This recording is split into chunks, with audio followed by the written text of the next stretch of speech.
Bien, señores, como habíamos comentado al principio, tenemos un problema de algo de tiempo. Volteo a ver a los organizadores, cuánto tenemos. Creo que de alguna forma en la parte que ya había, digamos, planteado algunas preguntas, de alguna manera se han abordado, se han incorporado nuevos elementos a la discusión, y desde luego algo que me parece que es muy importante, el tema del conocimiento, el tema de nombrar las cosas. Me parece que sí hay elementos a resaltar. Digamos, aquí la cuestión de las nuevas modalidades del capitalismo, decimos que, bueno, que está muriendo, no lo sé, pero bueno, la parte de la violencia, la parte de algo que de alguna manera no nombramos, pero que sí podemos determinar en términos de algo estratégico importante y algo que lo acompaña de acuerdo a lo que se ha presentado en esta mesa, que es la violencia, ¿no? Y la violencia tanto de carácter física, moral, simbólica, y al final de cuentas es una forma de guerra, ¿no? Y en ese sentido yo creo que si no se dice, bueno, estamos como diciendo cosas a la mitad. Y bueno, también en contraprestación o en contrapropuesta de cómo vamos construyendo la idea del territorio, ¿no? Porque al final de cuentas el territorio también es una forma de entender, de vivir, de imaginar, y al final de cuentas es un elemento de utopía, ¿no? Porque me parece que a partir de la última ponencia, bueno, la academia también contribuye a construir utopías, y bueno, la utopía es justamente ver hacia un futuro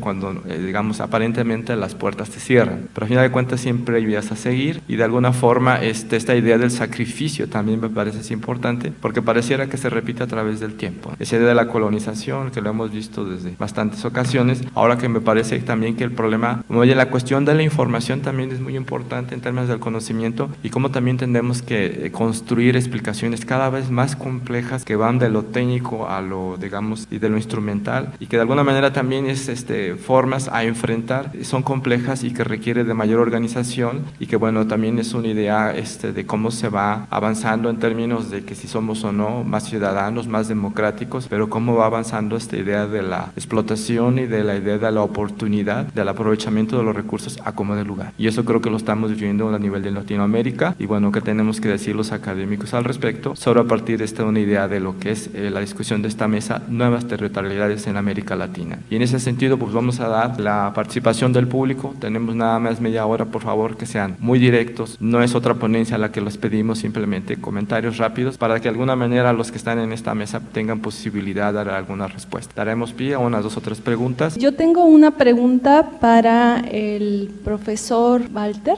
En el caso de Michoacán, en la costa sierra, hay comunidades indígenas que están enfrentando los conflictos de extracción minera. Ustedes, no sé si son más cercanos a las comunidades que resisten en Brasil, y cómo han enfrentado el conflicto de los presos políticos o de esos presos a quienes se les consigna por defender sus territorios, porque en nuestra comunidad tenemos conflictos un poco pesados y actualmente tenemos a 4 presos. El conflicto es minero, pero a todos ellos se les consigna por cuestiones del fuero común. No sé si ustedes han tejido redes de apoyo a esas resistencias como académicos, porque muchas veces los problemas reales se quedan allí. Entonces, en la academia se discute mucho sobre las problemáticas, sobre esta vinculación de la academia con la realidad, con la sociedad. Sin embargo, el número de presos, el número de muertos, el número de desaparecidos van creciendo. Y bueno, en nuestro caso eso es la orden del día, ¿no? Primero agradecer a los 3 ponentes por las 3 presentaciones que han sido buenísimas y han conectado de maneras muy interesantes todos los diferentes temas que se han venido discutiendo también, y la visión de los mapas y de la geografía ha sido bien importante como complemento a todo lo que se ha venido discutiendo. Tenía una pregunta para Gabriela. Nos quedamos con la curiosidad de las reflexiones metodológicas que tenías que no pudiste presentar, entonces era si nos podías presentar más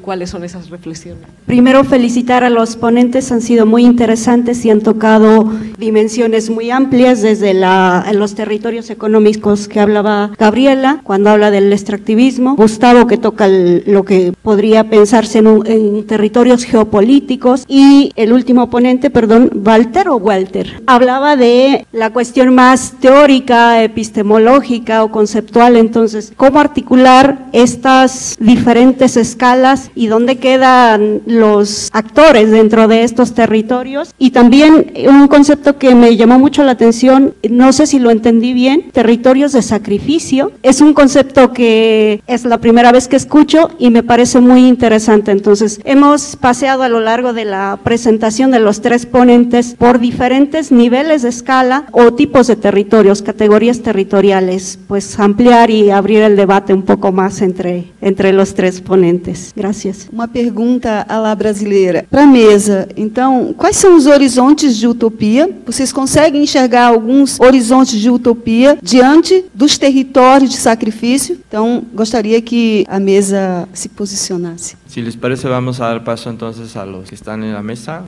Ok, en términos de... Como tenemos una pregunta compartida, tal vez voy a ir a la que es solamente dirigida a mí ahora, ¿no? En este pequeño tiempo. En términos de las obligaciones metodológicas, yo debo confesar que yo fui a Esmeraldas pensando que iba a encontrar mucha resistencia al petróleo, que hay un discurso muy fuerte dentro del Ecuador que ha sido conectando a la izquierda, al medio ambiente, a los medioambientalistas y a los indígenas, a los movimientos realmente, con una oposición al petróleo. Y realmente no encontré eso en Esmeraldas, más bien lo que encontramos fue resistencia a la pobreza entendida desde las experiencias cotidianas. Me tuve que saltar una parte que tenía una etnografía con una mujer que se llama Leonor, que habló mucho de su experiencia de la economía informal y cómo la cotidianidad de haber creado su propio triciclo, el cual empuja 2 veces al día, 2 veces a la semana, con maduros asados, que lleva al mercado del Viernazo, que es un mercado informal también, que tiene que negociar los baches de la calle, que ella pensó que el MPD iba a estar financiando con un espacio donde ella pueda florecer,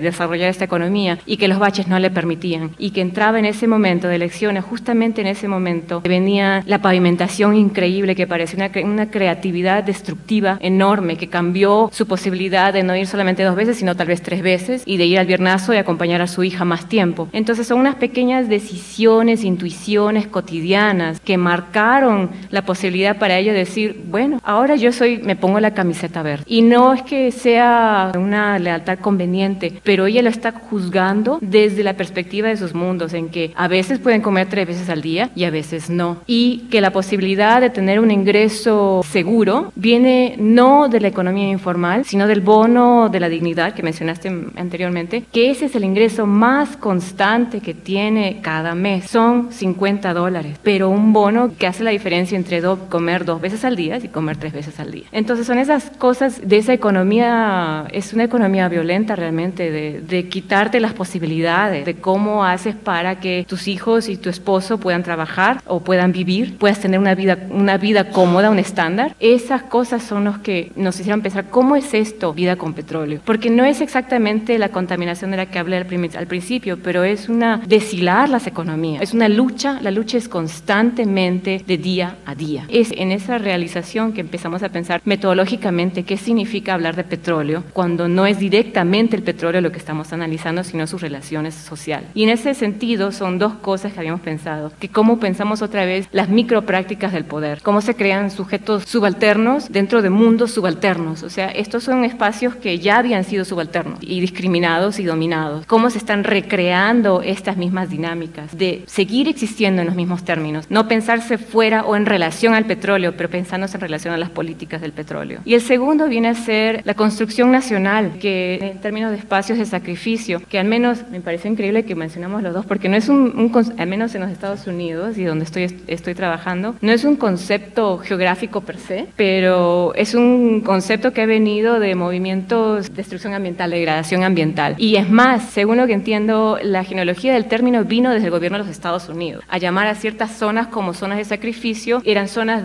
donde se botaba los restos nucleares, de despojo nuclear. Entonces, de ese término se ha apropiado y se ha llevado a estos lugares, y hay una correspondencia del capitalismo, de lo que es fuera y dentro del capitalismo, y cómo absorber eso que está fuera y tornarlo en valor que puede ser intercambiado otra vez. Espacios devalorados, que el valor que existe dentro de ellos o está en las relaciones sociales de ellos, se toma otra vez y se vuelve para intercambio, para generación de ingresos, para explotación, explotación, para extractivismo. Había un par de preguntas abiertas, otras más dirigidas a Gabriela. En tu pregunta, de respecto a los distintos territorios que presentamos, me gustó mucho que quizás lo definirás como geopolítico. Efectivamente se trata de un conjunto de políticas que tienen implicancias globales y también que tienen cierta connotación geológica, ¿no? Es decir, desarrollo para la sustentabilidad, cambio climático, educación ambiental, son políticas muy concretas y que también van cobrando cuerpo y vida en estos espacios, y por lo tanto hay una geopolítica implicada en esa relación. Lo que yo creo de esta política, de este territorio geopolítico, en relación a las otras posibilidades y niveles de articulación, no los veo, por ejemplo, en relación a tu pregunta de dónde están los actores.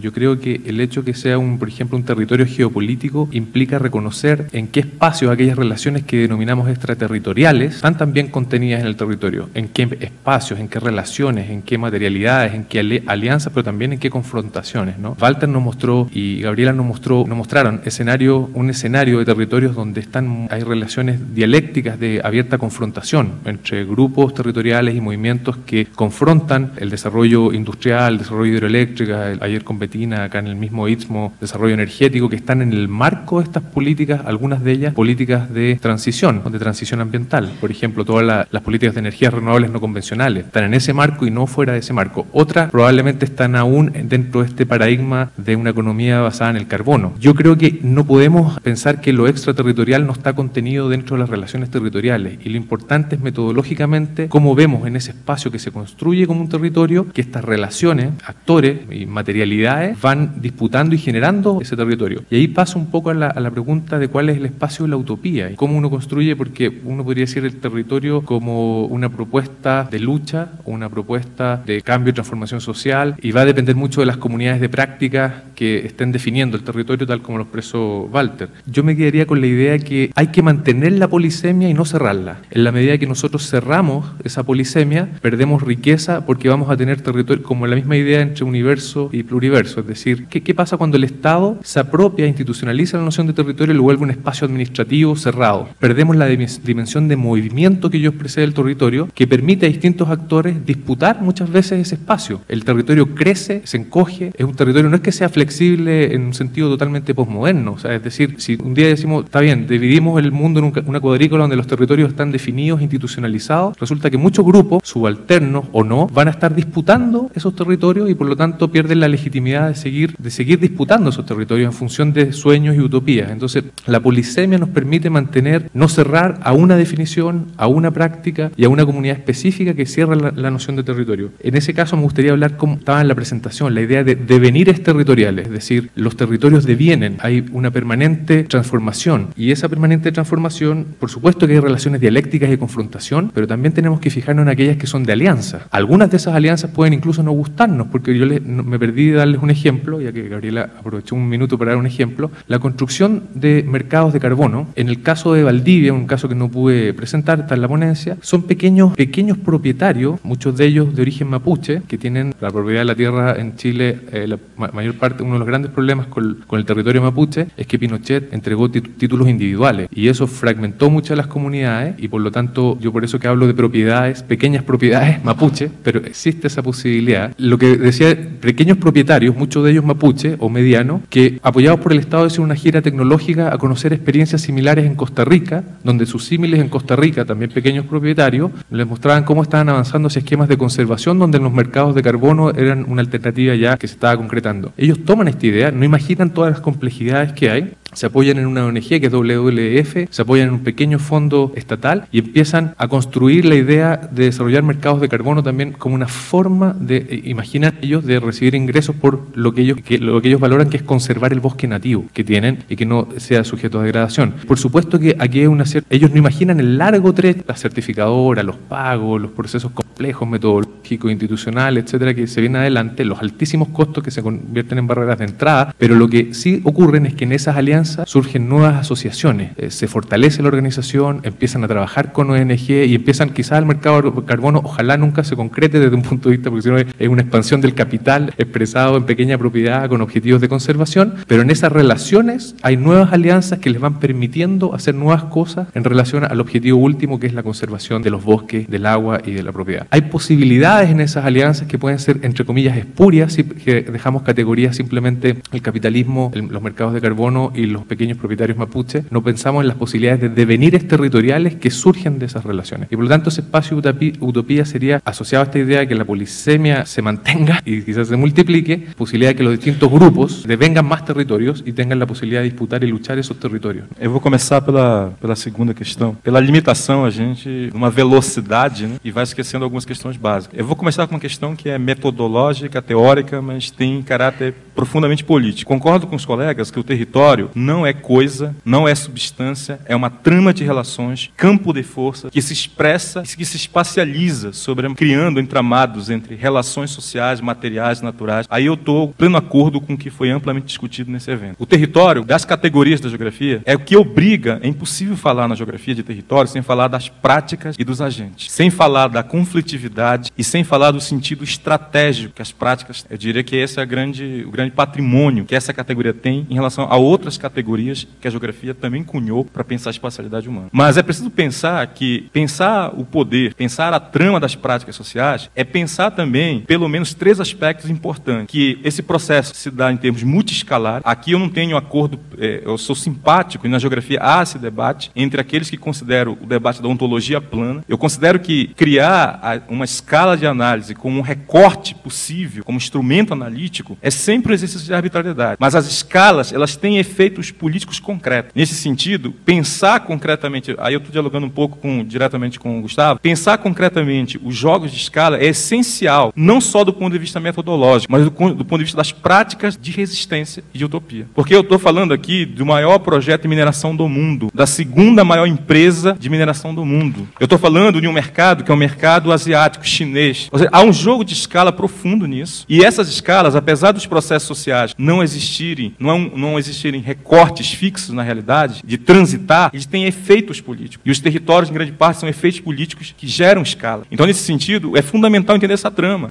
Por exemplo, o Estado brasileiro, ele detém a maior porcentagem, por exemplo, do capital do consórcio que constrói Belo Monte. Sendo que a Vale do Rio Doce, que eu apresentei com uma empresa que constrói o maior grande projeto de mineração, tem quase 20% das ações que controla o consórcio para a construção da hidrelétrica. E aí, se nós fomentar na trama das relações sociais, a gente vai compreender isso. Isso não quer dizer, de forma nenhuma, eu disse isso no início, que eu compreendo de uma maneira tão binária o exercício do poder. Quando eu apresentei referências pós-estruturalistas, eu estava me referindo essencialmente à compreensão da relação de poder com prática imanente, com prática relacional e com jogos que não está tão cerrado entre aqueles que detêm o poder e aqueles que não detêm. É por isso que eu acredito em práticas de resistência. E há práticas de resistência. E aí eu gostaria de fechar isso com um relato de que a obra de Belo Monte está praticamente pronta. A batalha agora está no licenciamento ambiental para ela funcionar ou não. Mas mesmo ela estando pronta, o movimento, uma articulação de movimentos chamado Xingu Vivo, faz declaração públicas e movimentos todos os dias dizendo, apesar dessa obra monumental e monstruosa existir, nós acreditamos ainda hoje que ela não vai funcionar. Essas são declarações de 4, 5 dias atrás. Ou seja, então não há, é porque não houve tempo e pareceu que eu falei de um horizonte cerrado. As lutas continuam. Os grupos indígenas, os camponeses, assentados, quilombolas, ocupam a Ferrovia da Vale, tiram os parafusos da Ferrovia da Vale, dão prejuízo de milhões do dia e abre um processo de luta política. No Brasil não existia movimento de atingidos pela mineração. Nos últimos anos, com a expansão da Vale, surge um movimento, numa articulação com a Via Campesina, com o MST, com os movimentos atingidos por barragem, e surge um movimento no Brasil de atingidos por mineração. Então as práticas sociais geram resistências, não há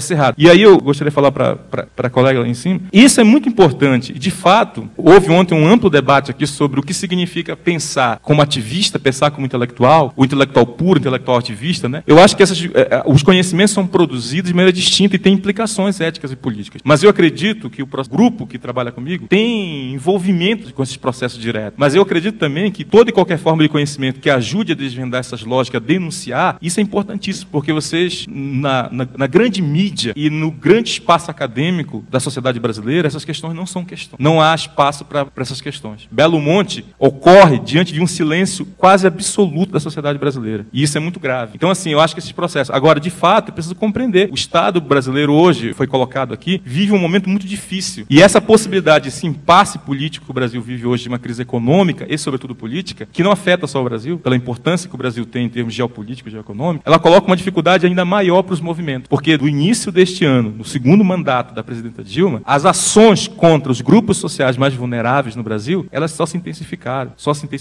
E o governo vive um impasse político e uma fragilidade. Mas mesmo assim, as lutas se fazem cotidianamente. E aí, de fato, a universidade precisa se comprometer com essas lutas. E há presos políticos no Brasil. O Brasil, por exemplo, foi mobilizado um decreto de segurança nacional para impedir, por exemplo, a ocupação de grupos indígenas em Belo Monte. Um decreto que nem a ditadura militar brasileira mobilizou, mas uma ex-guerrilheira contra a ditadura mobilizou. Então, assim, para entender o grau de contradição que nós estamos colocados. Agora, a utopia se faz nesses processos. O que é interessante disso? É que surgem movimentos com capacidade de articulação. Essas lutas, elas geraram movimentos e articulações políticas de escala que até então não existiam no Brasil. Isso eu acho fundamental, porque eu falei ali de 23 hidrelétricas, tem 5 funcionando. Um rio como o rio Tapajós, no oeste do Pará, há previsto 6 hidrelétricas nos próximos anos. Então, há muita luta pela frente. Pues el tiempo es impecable. No queda más que agradecer a los participantes en esta mesa. La invitación está abierta. Tenemos una gran posibilidad de seguir platicando, compartiendo, discutiendo esto. La idea es este es un punto de partida, no es un punto intermedio, es un punto hacia donde podemos hacer y podemos construir, y bueno, en ese sentido creo que es parte rico de esta mesa. Y bueno, pues no queda más que agradecerles a la presencia, a los participantes. Me pareció muy rica, es una lástima que el tiempo nos coma, y pues agradezco todo y tenemos que cortar porque bueno, el coloquio tiene que seguir, si no los de la tarde se van a enojar. Muchas gracias a todos.